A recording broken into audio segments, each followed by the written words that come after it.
रखा है तो हम करतल ध्वनि से आपका स्नेह अभिनंदन करते हैं, स्वागत करते हैं।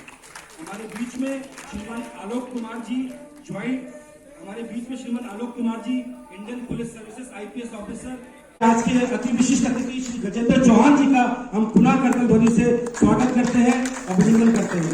हमारे बीच में श्रीमान कमल कुमार जी सीमा सुरक्षा बल से कमांडेंट साहब है। विकास यश कीर्ति जी हमारे बीच में, विकास आरोही जी हमारे बीच में, राहुल गुप्ता जी है हमारे बीच में, सेंतन सिन्हा जी है। आप सोच रहे होंगे कि ये तो सभी के नाम, किसी के नाम, ऐसा नहीं है जी। हमारी ये परंपरा है कि हम जब समाज का कार्य करते हैं तो समाज के कार्य में हम सबका योगदान होता है। तो अभी जाने अनजाने नहीं, ये तो बहुत बड़ी नामों की श्रृंखला है, लेकिन यहाँ नाम लेना उद्देश्य नहीं है। अगर नाम है तो एक राम का नाम है, अगर नाम है तो उनका नाम है, उनके नाम में सबका नाम है, उनके काम में सबका नाम है। तो ऐसे सभी श्रोत्रार्ध्वा दुश्च प्राणश्च मुखादनिरजायता शोभं भवतु कल्याणम् आरोग्यं सुख संपदाम् सर्वबुद्धि प्रकाशाय दीप ज्योतिर्नमोस्तुते दीप ज्योतिर्नमोस्तुते।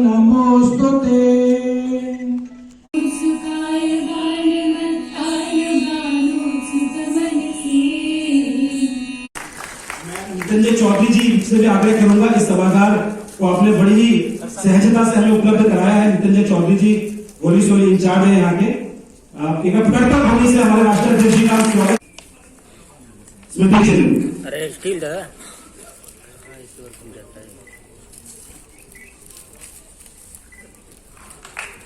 करतल ध्वनि से बहुत बहुत धन्यवाद। तालियों में कंजूसी हम ना करें। हम स्वागत कर रहे हैं नवीन सिन्हा जी का। उठो तुम्हें पुकार कर जगा रही हिमानिया, उठो तुम्हें पुकार कर जगा रही हिमानिया, भोग और विलास में न को सुनने का हमें मौका मिलने वाला है। हिंदी जल्दी आ जाए।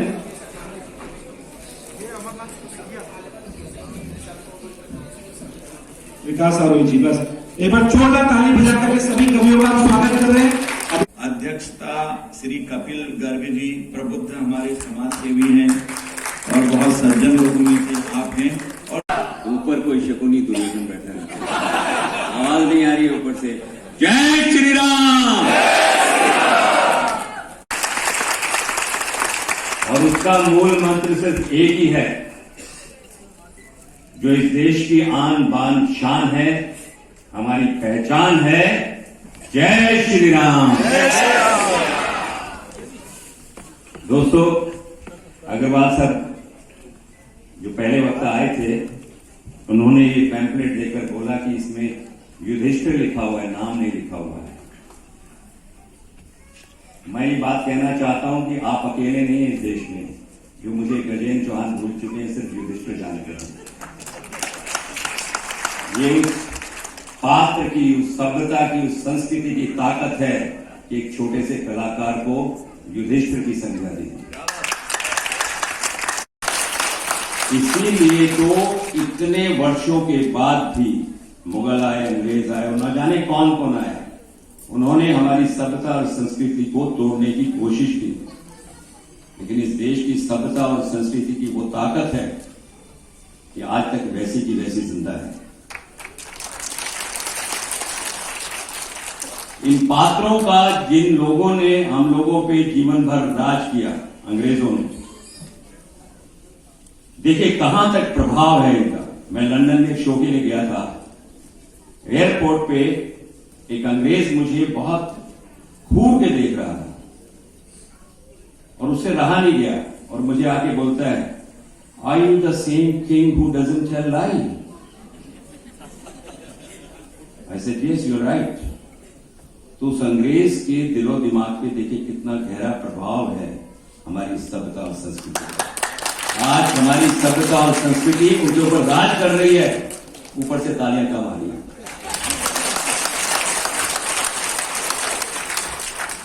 महाभारत और रामायण ये दो महाकाव्य हैं।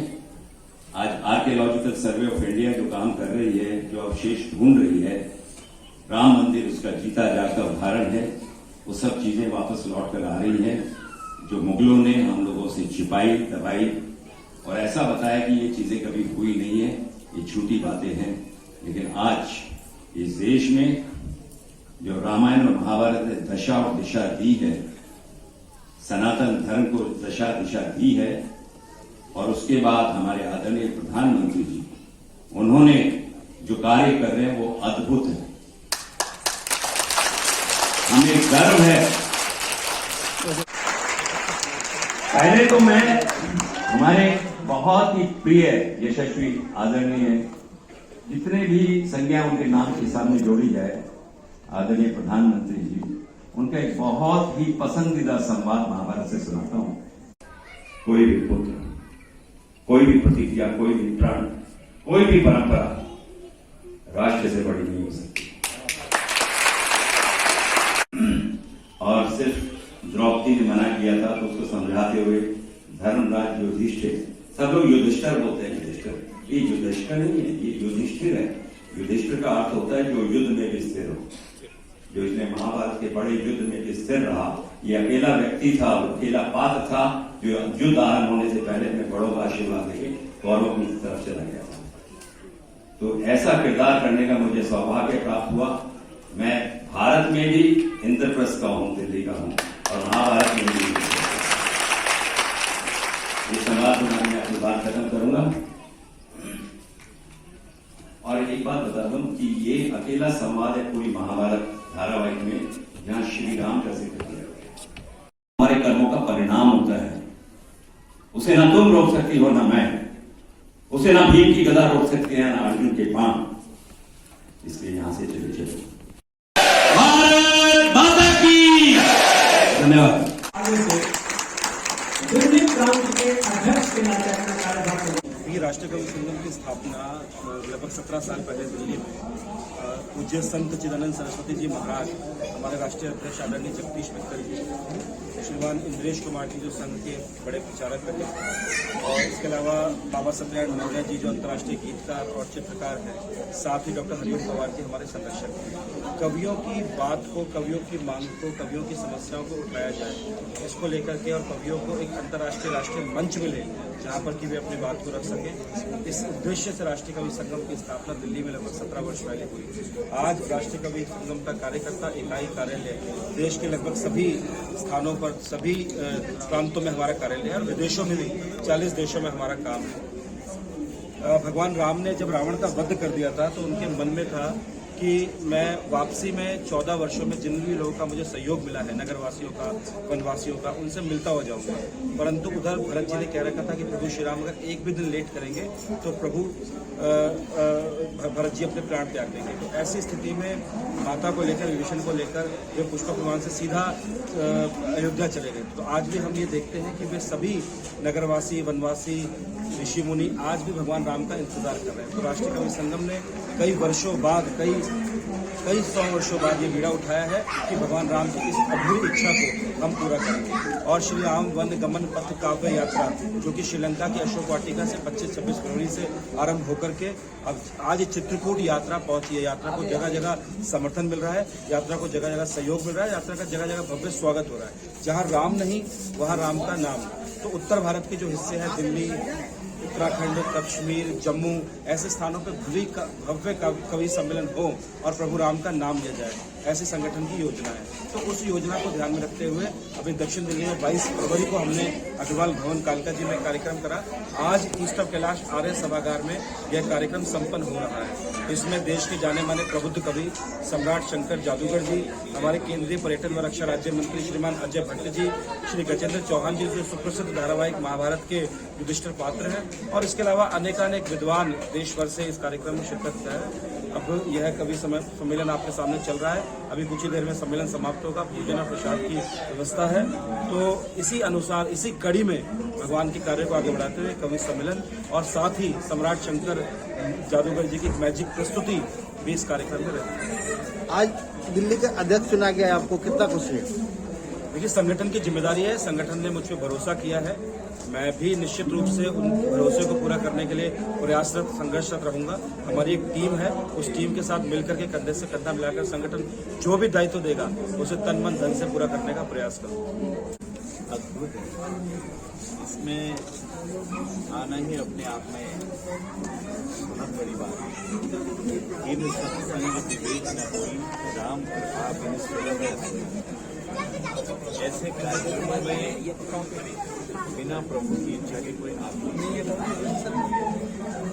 कार्यक्रम चल रहा है, जिस तरह से रथ निकल रहा है, लंका से लेकर अयोध्या पहुंचने तक का जो वर्णन किया है, प्रत्यक्षदर्शी रूप से यहाँ पर हमारे साथी आए हैं।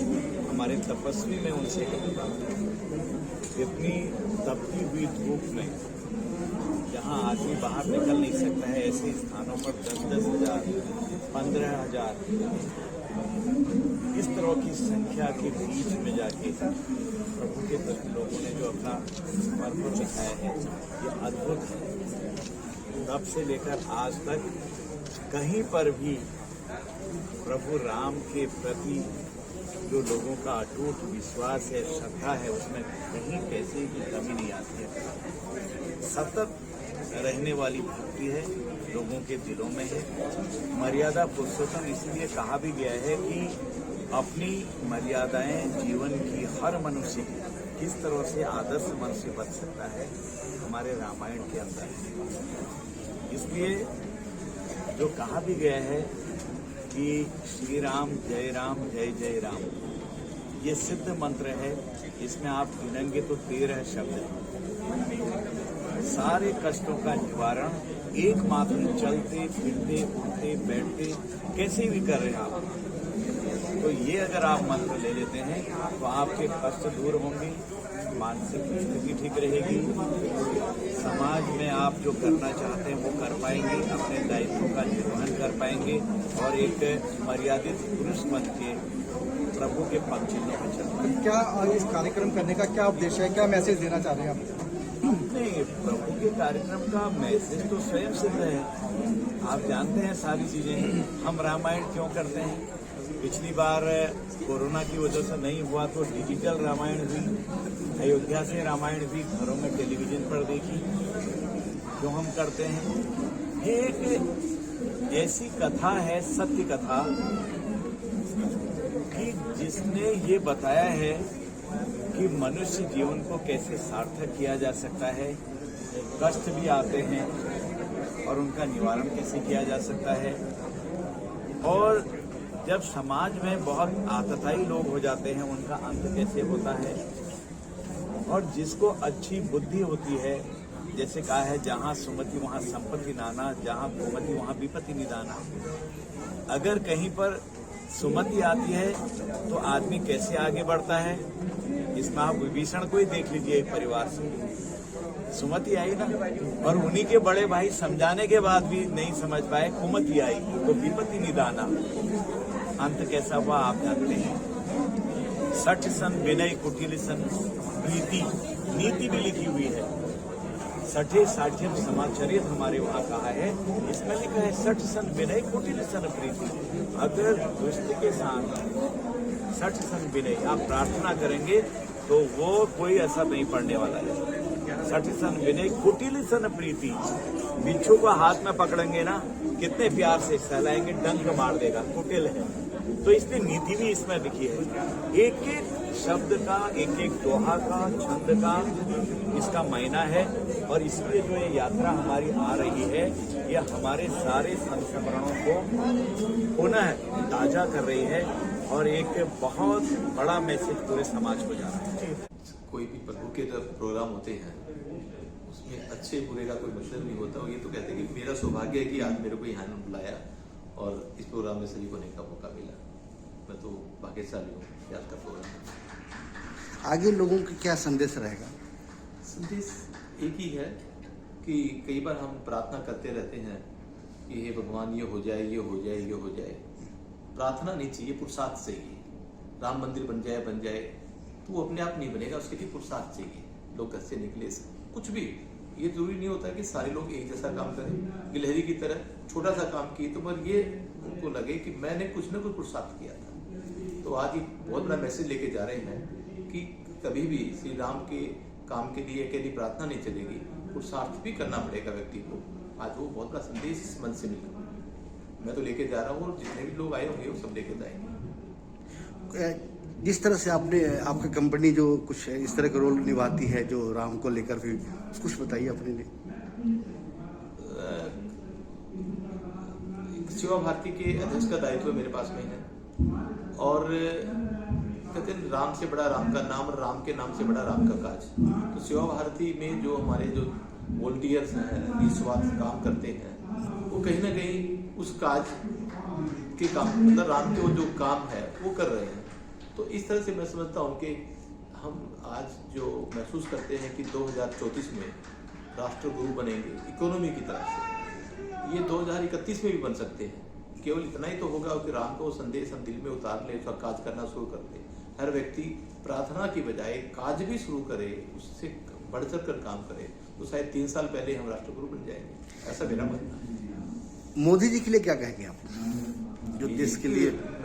देखो, सबका अपना अपना मूल्यांकन है। मेरा तो मूल्यांकन है कि ये भी किसी उस पूरे सूर्य वंश से कहीं ना कहीं जन्म लिया है इस व्यक्ति ने, जिनको कोई अपने लिए नहीं, कुछ परिवार के लिए नहीं, एक देश के लिए 18 घंटे की सोच। तो उसके बारे में क्या कहेंगे? ये तो हमारा सौभाग्य है देश का कि ऐसा व्यक्ति मिल गया हमारे। जिस कार्यक्रम के आयोजन में मैं आज उपस्थित हो पाया, इसका नाम है एक शाम राम के नाम।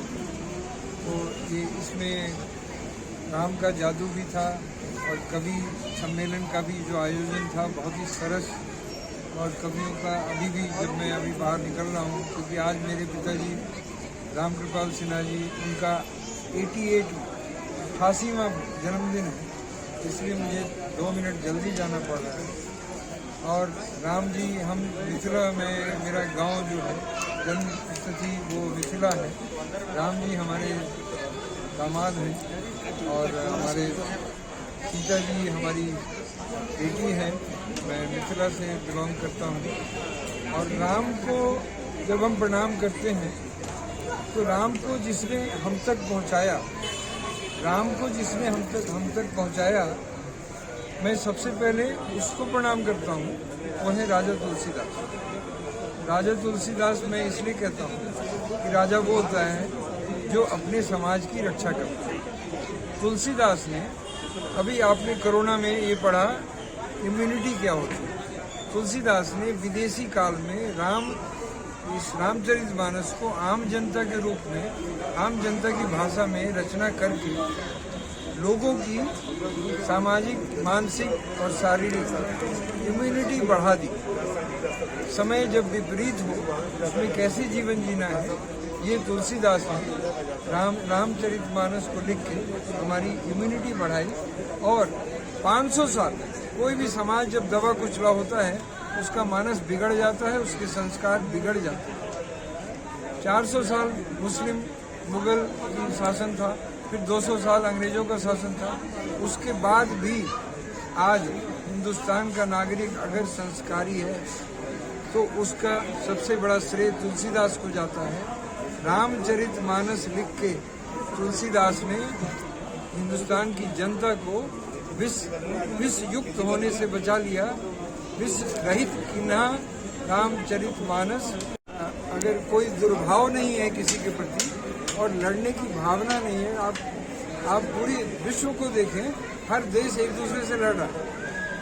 तो ये जो लड़ने की भावना किसी में नहीं है, सरस हिंदू, ये विष रहित मानव को रामचरितमानस ने किया है। और रामचरितमानस का जो योगदान, इस रामचरितमानस जैसा काव्य और उतना रिसर्च की किताब दुनिया में कोई नहीं है। साइंस के जितने रिसर्च हुए उसमें लड़ाई होती रही, कम्युनिज्म आया, सोशलिज्म आया, सब में लड़ाई हुई, वो डूब गया। रामचरितमानस अपने आप को सफल है और आज भी और आगे भी मानव को अपने जीवन में कैसे जीना है, कैसे रहना है, अगर किसी को सीखना है तो पूरी दुनिया को रामचरितमानस पढ़ना होगा। धन्यवाद। से जो कार्यक्रम होने जा रहे हैं, इसमें सबसे बड़ा संदेश श्री राम के जीवन पर है। इसे बार बार बोला जा रहा था, श्री राम की जय, श्री राम की जय। जो भगवान श्री राम ने जो कार्य किए और बड़े संतुष्टि के साथ, और वैसे ही ये जो राष्ट्रीय कवि संगम कर रहा है, उसी पद चिन्हों को लेकर के जहाँ श्री राम जी नहीं गए थे वहां पे है ना ये लोग जा रहे हैं। अभी जो राष्ट्रीय कवि संगम के श्री जगदीश जी मित्तल और वो सारे जो हैं, तो मैं इनको पूरी टीम को, जादूगर सम्राट शंकर जो कि देश विदेश में जादू प्रोग्राम करते हैं, 28,000 शो मैंने देश विदेश में किए हैं, जो 23,000 शो मैंने चैरिटी के लिए किए। वैसे चैरिटी का कार्य ये इतना अच्छा कर रहे हैं और मैं सभी इनकी पूरी टीम को और सभी को साधुवाद देना चाहता हूँ। बहुत बहुत धन्यवाद। लोगों को संदेश यही देना चाहते हैं, जैसे हमारे जादुई प्रतिनिधि ले लो आप, यानी ये हम कला के रूप में पेश करते हैं। आप लोग अपने कर्मों पर विश्वास करो। मैंने हजारों लोगों के अंधविश्वास दूर किए हैं। भी अपने कर्म पर विश्वास करें। जो काफी लोग इस चीज को लेकर के गुमराह करते हैं, उनके चक्रों में न पड़े। ये एक शुद्ध कला है, 64 कलाओं में एक कला है। इस आर्ट को जैसे आपके सामने नोटों की बरसात कर दी, अगर ऐसे माने नोट बने फिर कमाने की जरूरत ही क्या है। तो ये एक आर्ट है और आर्ट के हिसाब से अपना जो जीवन है सारे एक कला के रूप के अंदर ही चल रहा है। उसी की चीज को लेकर के आप पॉजिटिव थिंकिंग रखें, नेगेटिव सोच को हटाएं, नित्य प्रति योग करें, जिससे आपकी इम्यूनिटी बढ़ेगी, कोरोना आपके पास नहीं आएगा, तो हमेशा खुश रहें। ये मेरी कामना है। के उपलक्ष्य में हम सभी यहाँ पे उपस्थित हुए हैं। आज ऑडिटोरियम देश राज्य सभागार में राष्ट्र जागरण धर्म हमारा, तो आज मैंने आचार्य पंडित अखिलेश्वर भट्ट शास्त्री जी ने ज्योति प्रज्वलन करके वैदिक मंगलाचरण से ज्योति का प्रज्वलन हुआ, जिसमें माननीय मंत्री अजय भट्ट जी, सम्राट शंकर जादूगर जी एवं मुख्य अतिथि विशिष्ट अतिथि गणमान्य व्यक्तियों के द्वारा भव्य कवि सम्मेलन का आज दिनांक 3 अप्रैल 2022 में 3 अप्रैल 2022 के दिवस में ये दिल्ली इस्कॉन टेम्पल के पास में आर्या ऑडिटोरियम में हो रहा है, जिसमें देश के विभिन्न स्थानों से कविगणों ने आकर के प्रस्तुति दी है। राष्ट्र जागरण धर्म हमारा इस संसार में संपूर्ण क्षेत्रों में, समस्त जिलों में, प्रदेशों में राष्ट्रीय कवि संगम की इकाई अपने अपने कार्य को कर रही है। श्रीलंका से लेकर के अयोध्या तक 65 किलोमीटर की राष्ट्रीय गमन काव्य पथ गमन यात्रा को सुचारू रूप से चला रहे हैं हमारे आदरणीय जगदीश मित्तल साहब। आज के इस कार्यक्रम के सूत्रधार हैं दक्षिणी दिल्ली के अध्यक्ष भाई कपिल गर्ग साहब, जिन्होंने इस सुंदर अच्छे व्यवस्थित ढंग से कार्यक्रम को दिल्ली में रखा है, जिसका 9वीं तिथि रामनवमी को अयोध्या जी में जाकर के इसका आदित्यनाथ योगी जी की अध्यक्षता में और उनकी गरिमामयी उपस्थिति में राष्ट्रीय कवि पथ संगम यात्रा का संकल्प पूर्ण होगा। इसके बीच में हमारे बीच में पधारे आचार्य पंडित मनीष भट्ट जी, जो कि 2 शब्द कहकर के और इस आप सभी को नमस्कार है। और बताते हुए मुझे बहुत ही हर्ष हो रहा है कि जिस तरीके से अध्यक्ष श्री कपिल गर्ग जी ने राम गमन में हमें पथ यात्रा में हमें बुलाया है, उसके लिए हम उनका धन्यवाद करते हैं और कदम से कदम मिलाकर हम इस कार्यक्रम में उनके साथ हैं, हमेशा साथ हैं।